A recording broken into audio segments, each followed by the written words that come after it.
नमस्कार, मैं हूं बिलाल और आप देख रहे हैं मेरे साथ नेशन 24 न्यूज। और चलिए बुलेटिन में सबसे पहले बात करेंगे मध्य प्रदेश की उमरिया की। आप बता दें कि यहाँ पर संयुक्त कोयला मजदूर संघ एटक के राष्ट्रीय महासचिव कामरेड अमरजीत कौर और साथ ही किसान महासभा के यहाँ पर राष्ट्रीय सचिव अतुल कुमेर अंजान और साथ ही महामंत्री हरद्वार सिंह की यहाँ पर उमरिया जिले के यहाँ पर बीर सिंहपुर पाली पहुंचे, जहां पर एटक के क्षेत्रीय अध्यक्ष रमेश सिंह, क्षेत्रीय सचिव नागेंद्र सिंह के यहाँ पर नेतृत्व में एटक नेताओं और पदाधिकारियों की तरफ से यहाँ पर उनका स्वागत किया गया। गौरतलब है कि यहाँ पर कल से यहाँ पर शहडोल संभाग मुख्यालय में यहाँ पर एटक का 3 दिवसीय महाधिवेशन आरंभ होने जा रहा है। एटक के राष्ट्रीय नेताओं ने यहाँ पर कहा है कि यहाँ पर बीजेपी सरकार में जमकर महंगाई बढ़ी, जिसने यहाँ पर आम लोगों के यहाँ पर कमर को तोड़ दिया है।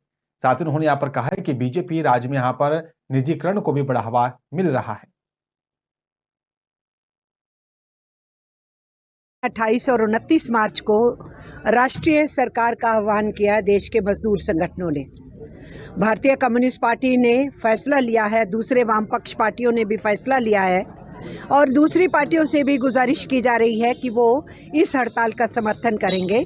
भारतीय कम्युनिस्ट पार्टी की तरफ से इस हड़ताल के समर्थन का पहले से ही स्टेटमेंट आ चुका है। उनकी राष्ट्रीय परिषद भी होने वाली है, जिसमें वो रणनीति बनाएंगे कि मजदूरों के साथ उन्होंने किस तरीके से अपनी भागीदारी इसमें निभाने का वो काम करेंगे।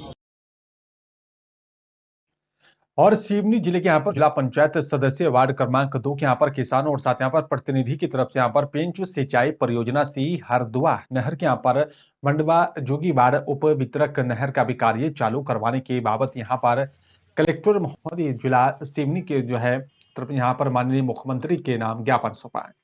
सिवनी और साथ ही छिंदवाड़ा जिले के यहाँ पर सीमा के गांव के किसानों की तरफ से यहाँ पर अवगत कराया गया है कि परियोजना से हरदुआ नहर से यहाँ पर मंडवा जोगीवाड़ा उप निर्वितरक जो है नहर सिवनी बारघाट में बताया जा रहा है कि यहाँ पर चोरी विधानसभा के यहाँ पर मंडवा, खापा, फुलारा, मरछोर, एरपा, सकरदा, सिमरिया, चक्की, खमरिया आदि यहाँ पर क्षेत्रों में यहाँ पर सिंचित होना था, लेकिन जिससे कि यहाँ पर इन गांवों के किसानों में भारी खुशी थी। वो जो है आपको बता दें कि यहाँ पर उपयुक्त ग्रामों में शासन की तरफ से विधिवत चुनाव करवाकर जल उपभोक्ता संस्था संगठन भी किया।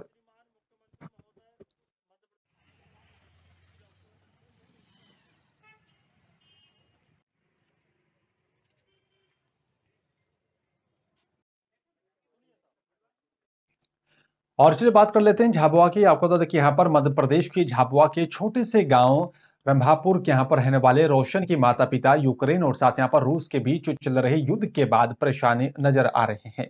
इनका बेटा बता दें कि यहाँ पर रोशन यूक्रेन के यहाँ पर डिनप्रो से यहाँ पर एमबीबीएस की पढ़ाई कर रहा है। युद्ध शुरू होने के बाद से ही रोशन के यहाँ पर माता पिता को रोशन के यहाँ पर चिंता सताने लगी है।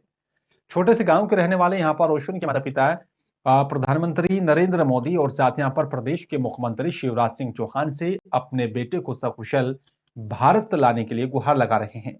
बातचीत के दौरान यहाँ पर रोशन के माता पिता ने यहाँ पर बताया, जिस जगह पर हमारा बेटा है वहां से यहाँ पर उसके पास आने जाने के लिए कोई साधन नहीं है। उसने शुरुआत में यहाँ पर अपने देश वापस आने के लिए तमाम कोशिशें की, लेकिन उसे यहाँ पर फ्लाइट नहीं मिल पाई थी और फिलहाल रोशन के माता पिता की अपने बेटों से वीडियो कॉल पर बातचीत हो रही है। पहले प्रधानमंत्री नरेंद्र सिंह मोदी से ये आग्रह करना चाहता हूँ कि मुझे इस डेंजरस सिचुएशन से जल्दी घर पहुँचाने की कोशिश करी जाए, क्योंकि यहाँ पे जो सिचुएशन चल रही है वो बहुत खतरनाक है। क्योंकि सबसे पहले जो यहाँ पे अटैक हुआ था वो कीव में हुआ था, उसके बाद में जो है लविव में हुआ और धीरे धीरे यही जो है अटैक बढ़ता जा रहा है। हालांकि माना है कि डेनीपर में हम जो है अभी हम सेफ है, लेकिन कब क्या हो जाए किसी को नहीं पता। तो यूक्रेन में जो युद्ध हो रहा है उस युद्ध के अंदर हमारे बच्चे फंसे हुए हैं। मेडिकल लाइन के लिए गए थे, कोर्स के लिए गए थे। अभी जब फ्लाइट की टिकट के लिए वो हैरान हो रहे थे, परंतु उसके पहले ही फ्लाइट का वहाँ कटअप कर दिया है। कोई सुविधा नहीं है आने जाने की। सरकार से निवेदन है कि हमारे बच्चे मध्य प्रदेश के हो बच्चे या पूरे भारत के सभी बच्चों को यहाँ लाने की सुविधा की जाए। उसके हम युद्ध काल की स्थिति वहाँ पर होने की वजह से हम उसके सुरक्षा को लेकर के बहुत परेशान हैं। हम चाहते हैं कि वो सुरक्षित रहे और उसे हमारी सरकार, हमारी मध्य प्रदेश सरकार, हमारी भारत सरकार उसे सुरक्षित हमारे हाथों में ला के दें।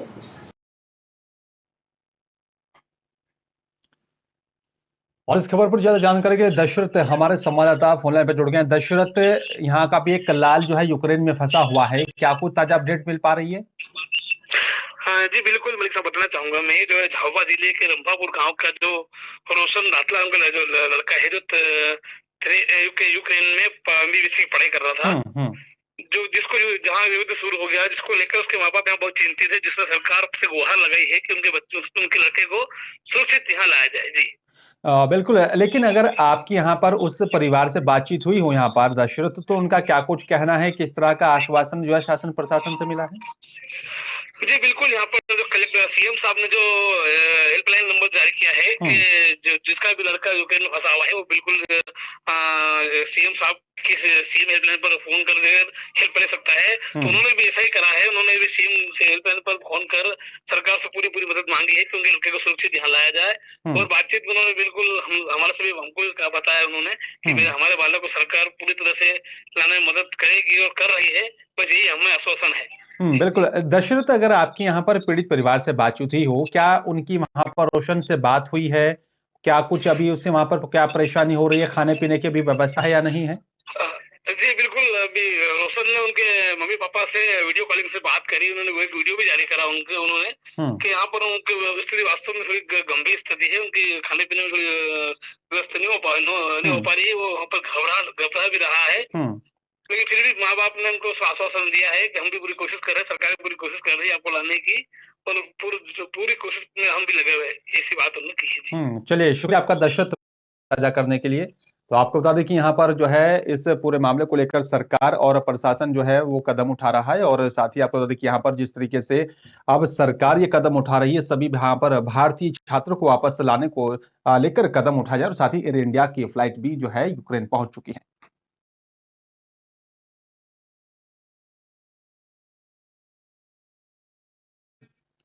और जबलपुर में प्रदेश का यहाँ पर पहला डेयरी स्टेट का भी लोकार्पण किया गया, जिसमें यहाँ पर 50 एकड़ में यहाँ पर फैले इस परिसर में 70 प्लॉट डेयरी संचालकों को यहाँ पर लीज पर मिलेगा।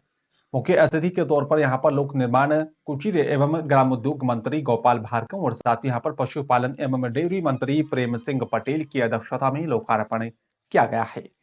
गौरतलब है कि यहाँ पर इस परिसर में 10,000 पशु रखे जाएंगे, और साथ ही डेयरी से यहाँ पर निकलने वाले गोबर से यहाँ पर बिजली बनाने का भी प्लांट भी स्थापित हो रहा है। 50 पैसे प्रति वर्ग फीट और साथ ही 40,000 रुपए जो है धरोहर राशि लेकर 10 वर्षों तक प्लॉट आवंटित होगा। शहर के पास यहाँ पर खुमहरिया में यहाँ पर ये डेयरी स्टेट विकसित की जा रही है। मध्य प्रदेश की सरकार माननीय शिवराज सिंह चौहान के द्वारा जो लोग गांव के बाहर अपना व्यवसायिक गौशाला खोलकर दूध का विक्रय किया जाता था, वो आज मध्य प्रदेश के मुख्यमंत्री और मध्य प्रदेश की सरकार द्वारा 500 एकड़ में 70 लोगों को आज हम लोग लीज पे उनको प्लाट दिया जाएंगे। ये उनको बहुत बड़ी सौगात है। और इसलिए बात करेंगे गढ़ाकोटा की। आपको बता दें कि यहाँ पर जो है गढ़ाकोटा निवासी अध्यक्ष जो है बताया जा रहा है कि यहाँ पर अक्षय पटेल यूक्रेन में यहाँ पर एमबीबीएस की पढ़ाई के लिए गया हुआ था। यूक्रेन में यहाँ पर युद्ध होने के कारण वो वहां पर फंस गया है, और जब हमारी तरफ से यहाँ पर अच्छे से बात की गई तो यहाँ पर पता चला कि यहाँ पर रोमानिया के रास्ते भारत लाए जाने की यहाँ पर कार्रवाई की जा रही है। वहीं उनके माता पिता भी चिंतित हैं, और साथ ही पूरा परिवार भी यहाँ पर चिंता का में है। और आपको बता दें कि जब पिता के द्वारा यहाँ पर पिता से बात की गई तो यहाँ पर पिता की तरफ से बताया गया कि 2018 से यहाँ पर हमारा बेटा यूक्रेन में पढ़ाई कर रहा है, साल में एक बार आता है, लेकिन युद्ध होने के कारण वो वहां पर फंस गया है, और साथ ही हमारा सारा परिवार चिंतित है। प्रशासन से उन्होंने यहाँ पर गुहार लगाई कि यहाँ पर जल्द से जल्द अक्षय को यहाँ पर वापस गढ़ाकोटा उसके घर लाया जाए। इस मामले में यहाँ पर जब क्षेत्रीय विधायक और पीडब्ल्यूडी मंत्री गोपाल भार्गव से बातचीत की गई तो उन्होंने कहा है कि यहाँ पर अक्षय से यहाँ पर बात हुई थी और हम उसे वापस लाने की कार्रवाई कर रहे हैं।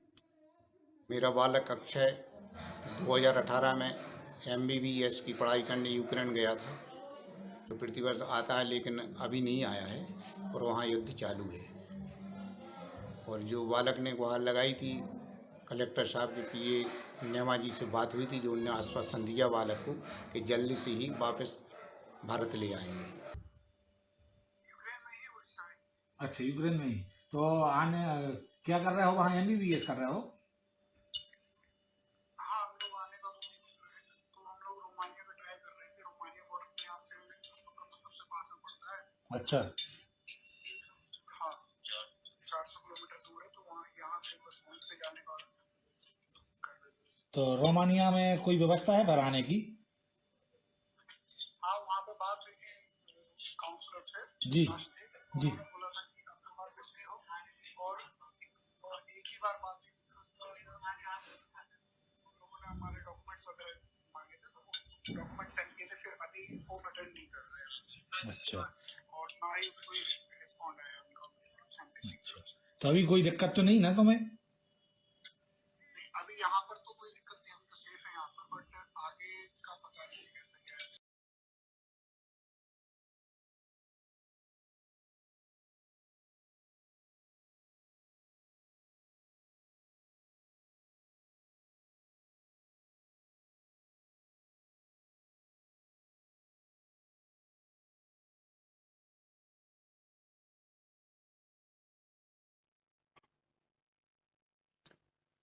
और इस खबर पर ज्यादा जानकारी के लिए एहसन पटेल गढ़ाकोटा से हमारे संवाददाता फोन लाइन पर जुड़ गए हैं। एहसन, क्या कोई ताजा अपडेट मिल पा रही है? क्योंकि अक्षय जो है यूक्रेन में फंसा हुआ है, क्या कोई ताजा अपडेट है आपके पास?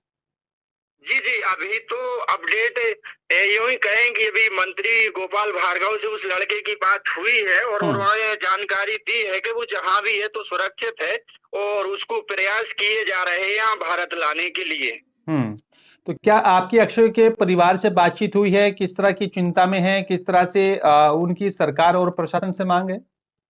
जी बिल्कुल, उनके पिताजी से बात हुई है, और वो यहाँ राहली थाना में पदस्थ है आरक्षक के पद पर। तो उनसे बात हुई तो वो चिंतित तो नजर आ रहे हैं। हालांकि उनका कहना ये है कि अभी जहाँ हमारा बच्चा है निरंतर बात हो रही है, और अभी ये बता रहा है कि मैं सुरक्षित हूँ। लेकिन और उन्होंने एक बात और कही है कि बच्चे को कोई वहां से साधन नहीं मिल रहा है आने के लिए। क्या कुछ उनके परिवार ने ये बताया कि कोई खाने पीने की व्यवस्था की कोई परेशानी या फिर कुछ और अभी इस तरह की कोई परेशानी वहां पर अक्षय के सामने है? हाँ बिल्कुल है सर जी, खाने पीने की व्यवस्था एकदम बिल्कुल कोई है ही नहीं वहाँ पर, और एक बंकर में रह रहे हैं। स्कूल है तो उसमें रह रहे हैं, और यहाँ अपने भारत के वो 18 लोग हैं, तो उसी में यह लड़का भी शामिल है। चलिए, शुक्रिया एहसन पटेल तमाम जानकारी साझा करने के लिए। तो जिस तरीके से लगातार भारत सरकार जो है कदम उठा रही है, और कोशिश यहाँ पर ये की जा रही है कि जल्द से जल्द सभी भारतीय छात्रों को वापस लाया जाए, और एयर इंडिया की फ्लाइट भी वहां पर पहुंची और एक फ्लाइट वापस आई है। यहाँ पर कुछ छात्रों को लेकर लगातार कोशिश भारत सरकार कर रही है।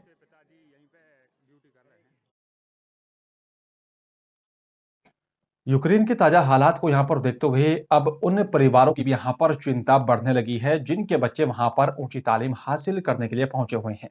इनमें यहां पर एक बालाघाट की बेटी भी शामिल है जो यूक्रेन में यहां पर फंसी हुई है, और हालात वहां के लगातार तेजी से खराब हो रहे हैं, जिसको लेकर एक विधवा मां अपनी बेटी को लेकर चिंतित है। किसी तरह से यहाँ पर मदद नहीं मिलने को लेकर भी यहाँ पर परेशान है। बालाघाट के यहाँ पर भटेरा चौकी वार्ड नंबर 2 की रहने वाली यहाँ पर मुस्कान गौतम यूक्रेन के यहाँ पर कुग्रत में यहाँ पर फंसी हुई है, और वहां पर पूरी तरह से कर्फ्यू लगा हुआ है। चिंतित माँ जो है ममता गौतम ने बताया कि रात के 3 बजे अपनी बेटी से बातचीत की थी, और बेटी ने वहां के हालात को लेकर भी जिस तरह से स्थिति बताई है उसके अनुसार बहुत ही यहाँ पर भयभीत नजर आ रही है। चिंता का विषय है। मुस्कान गौतम MBBS की पढ़ाई वहां पर कर रही है, और आपको बता दें कि उसका यहाँ पर जो है 5वां साल है, जो कि यहाँ पर पिछले नवंबर महीने में यहाँ पर ही बालाघाट से जो है क्यूग्रत में यहाँ पर पढ़ने के लिए पहुंची थी, और वहां के हालात को लेकर माँ इतनी चिंतित है कि यहाँ पर वो खाना भी नहीं खा पा रही है। टीवी के सहारे उसकी यहाँ पर दिनचर्या कट रही है। बेटी को लाने के लिए 72,000 रुपए की भी हवाई टिकट कर ली गई थी, और अब फ्लाइट्स में यहाँ पर कैंसिल हो गई है। कब हो जाएगा कॉन्ट्रैक्ट बंद दीदी से? कभी भी हो सकता है ना। यही कि सबसे पहले मेरी बच्ची को लाया जाए। मेरा तो यही भारत सरकार से अपील है कि किसी भी हाल से मेरी स्थिति क्या है उसे मैं समझ सकती हूँ, ये तो नहीं समझेगा कोई कि बहुत मैं मुसीबत परेशानी में, मैं रो भी सकती नहीं, हंस भी सकती। मैं टूट जाऊंगी, मेरे बच्चे को कौन संभालेगा। वर्तमान समय में आप लगातार टीवी देख रहे हैं, बस सरकार से कोई पहल होती हुई दिख रही है कि जो भारतीय नहीं, फंसे हैं उनको निकालने बाहर, इस टाइप की कुछ नहीं नहीं पहल? नहीं, कुछ भी अभी तो वो बोल रही है मोदी सरकार से, बस ये समाचार में सभी लोग देख रहे हैं, जो मैं देख रही हूँ वो सभी लोग देख रहे हैं। हो रहा है, क्या क्या बोल रहे हैं कि आज तक मेरे को तो कोई डिस्टर्ब कर नहीं सकता, तुमको मालूम है। सुनील भैया क्या बोल रहे हैं?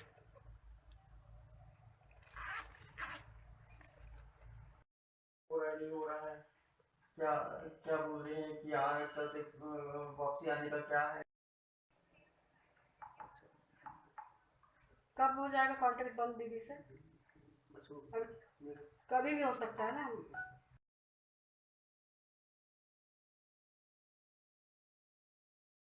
हो रहा है, क्या क्या बोल रहे हैं कि आज तक। और चलिए बात करेंगे उत्तराखंड की। आपको बता दें कि यहाँ पर मुख्यमंत्री पुष्कर सिंह धामी ने शहीद जागेंद्र सिंह के आवास पर पहुंचकर श्रद्धांजलि अर्पित की और साथ ही यहाँ पर परिजनों से मिलकर हर संभव मदद का भी भरोसा दिया है। सियाचिन में जगेंद्र सिंह चौहान ग्लेशियर टूटने के चलते यहाँ पर शहीद हो गए थे, जिनका पार्थिव शरीर सुबह उनके आवास पर पहुंचा था और जिसके बाद हरिद्वार में शहीद का अंतिम संस्कार कर दिया गया। डोईवाला पहुंचे मुख्यमंत्री पुष्कर सिंह धामी ने चुनाव ड्यूटी से यहां पर वापसी के दौरान देवप्रयाग सड़क दुर्घटना में मृतक भानियावाला निवासी रणबीर सिंह नेगी और साथ ही बीजेपी नेता परवीन कनौजिया के परिजनों से भी बातचीत की है।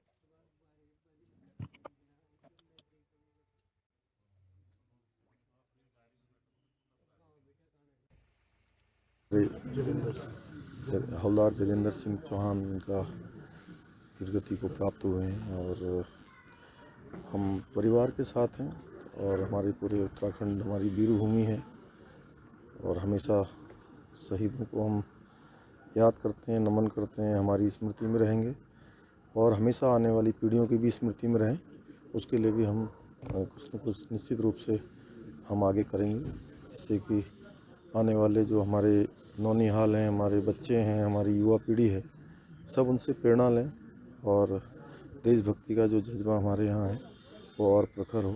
इस समय में परिवार के ऊपर भी बहुत बड़ी विपदा आई है। भगवान जो है उनके सभी परिवार के लोगों को, माता पिता को, उनके पारिवारिक लोगों को, सबको इस दुख को सहन करने की शक्ति प्रदान करे, उनको अपने श्री चरणों में स्थान।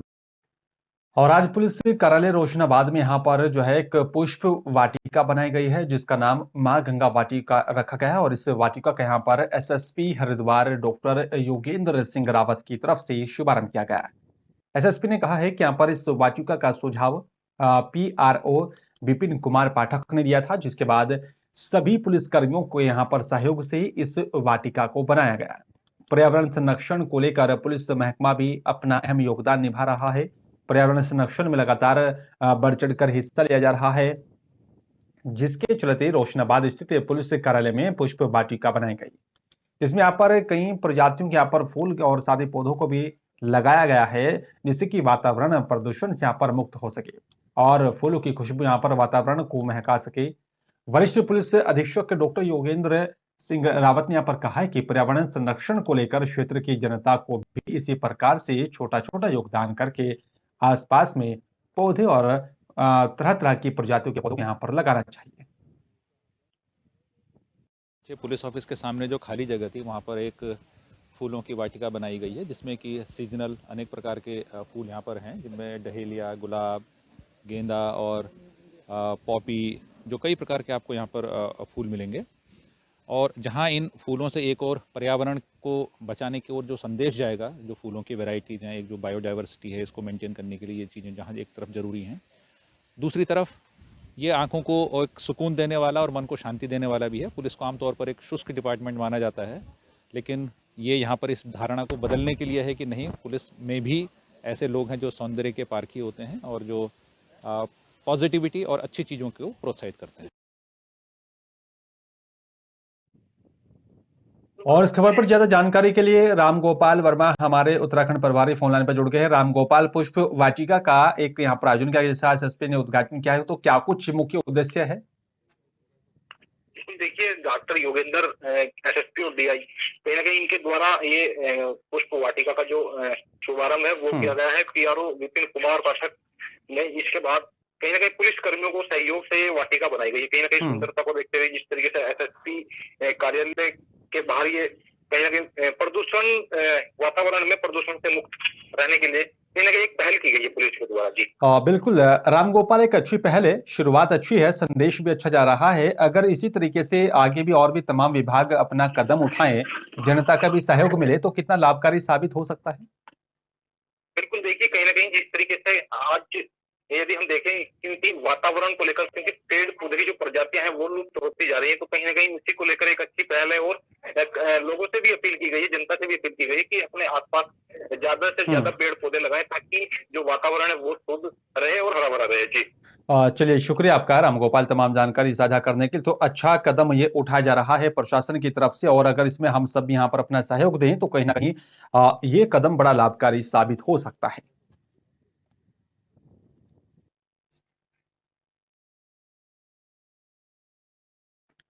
और उत्तराखंड के पूर्व मुख्यमंत्री हरीश रावत ने यूक्रेन में फंसे उत्तराखंड के छात्रों को सकुशल भारत वापस लाने की अपील प्रधानमंत्री नरेंद्र मोदी से की है। हरीश रावत का कहना है कि यहाँ पर यूक्रेन की यहाँ पर स्थिति एक बहुत ही चिंताजनक बनी हुई है। हालातों में भारत के यहाँ पर नागरिकों की सुरक्षा बेहद जरूरी है और उनको सुरक्षित स्थान पर ले जाना भारत सरकार की पहली प्राथमिकता होनी चाहिए।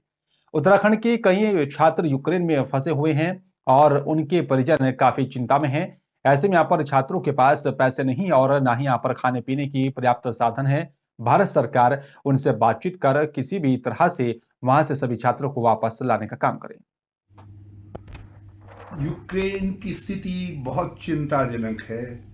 रूस के आक्रमण के बाद युद्ध अवश्य संभावी लगता है। ये एक तीसरे विश्व युद्ध की भूमिका बन रही है यूरोप की धरती से, और ये अचानक नहीं हुआ है, बहुत लंबे समय से स्थितियां बन रही थी। और पिछले कुछ हफ्तों से तो स्पष्ट लग रहा था कि आक्रमण होगा, युद्ध होगा। तो ऐसी स्थिति में भारत के नागरिकों को सुरक्षित स्थान पर निकाल करके ले जाना भारत का पहला दायित्व है।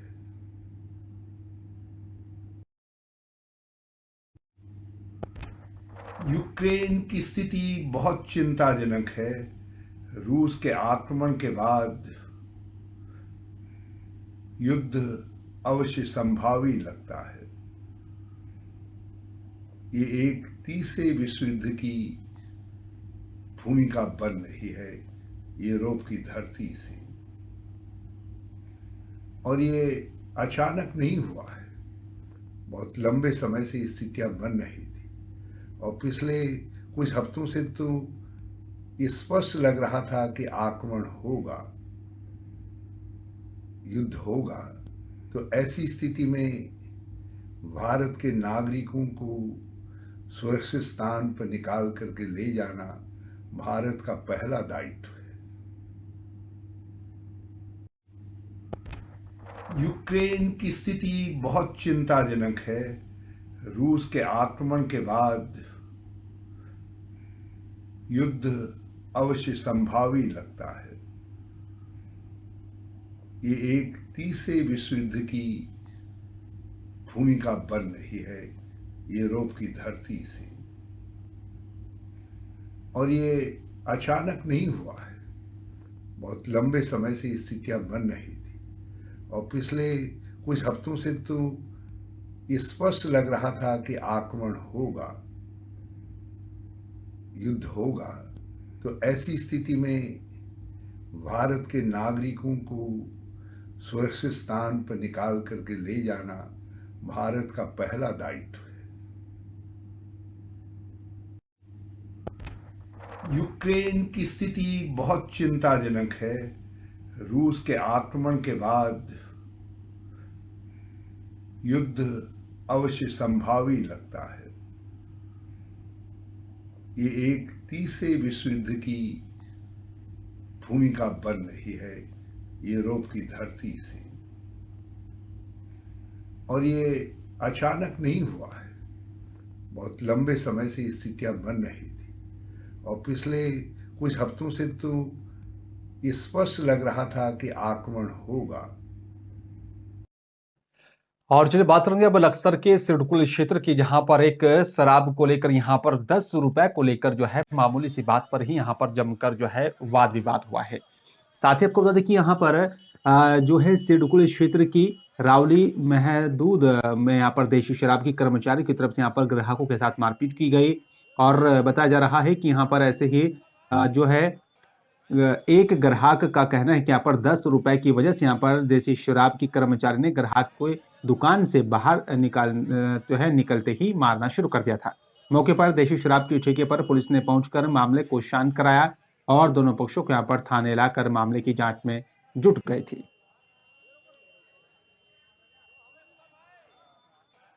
मेरे साथ ये हुआ, मैंने 500 का नोट दिया। 500 का नोट देने के बाद मैंने एक हाफ लिया। हाफ लेने के बाद जिसमें मेरे को 155 रुपये काटने थे, उसमें मेरे को 335 रुपये वापसी दिए। 10 रुपये मांगने पर मेरे पास हाथापाई हुई और 3 कान पे मारे और यहाँ के ग्राउंड में हाथ भी फूटने से बच गया। और दूसरी बात, मेरे जो ये भी हथेली भी दुख रही है और ये भी धड़ दुख रहा है मेरा। और चलिए बात करेंगे अब उत्तर प्रदेश के संभल की। आपको बता दें कि यहाँ पर एक अस्पताल में नवजात की जो है लेकर यहाँ पर मौत हो गई थी। बताया जा रहा है कि प्रसव के बाद नवजात की मौत हो गई, जिसके चलते यहाँ पर गुस्साए परिजनों ने अस्पताल में जमकर हंगामा किया। आपको बता दें कि यहाँ पर मौके पर पहुंची पुलिस ने परिजनों को समझाया तो वहीं आरोपी अस्पताल संचालक मौके से फरार हो गया और बताया जा रहा है कि वहीं नोडल अधिकारी ने भी जुड़ाछाप के अस्पताल को सील कर दिया है। आपको बता दें कि यहाँ पर असमोली क्षेत्र के ग्राम शाहबाजपुर कला निवासी ने महिला को यहाँ पे प्रसव पीड़ा होने के निजी अस्पताल के चलते भी यहाँ पर को लेकर भी यहाँ पर जो है निजी अस्पताल में भर्ती कराया था। और आपको बता दें कि जो है परिजनों ने डॉक्टर पर ही लापरवाही बरतने का गंभीर आरोप लगाया है।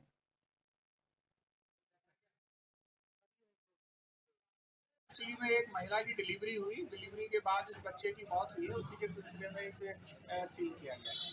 तो क्या कार्रवाई की जा रही है सर? सील किया गया है, मुकदमा लिखवाया गया है। डॉक्टर मिल पाए नहीं मिल पाए? वो तो सब फरार हैं यहाँ से मौके से। अब उसका पता लगवाते हैं कहाँ का है, कैसे है, उसका एड्रेस हो गया, फिर FIR। सर लगातार जानकारियाँ मिलती हैं कि क्षेत्र में जो फर्जी अस्पताल है खूब धड़ल्ले से चल रहे हैं, उस पर क्या कार्रवाई की जाएगी। जो भी इस तरीके के अनरजिस्टर्ड हॉस्पिटल होंगे उनके सबके खिलाफ सख्त कार्रवाई। और फिलहाल इस बुलेटिन में मेरे साथ सिर्फ इतना है। बाकी देश दुनिया की तमाम खबरों के लिए आप देखते रहिए नेशन 24 न्यूज। नमस्कार।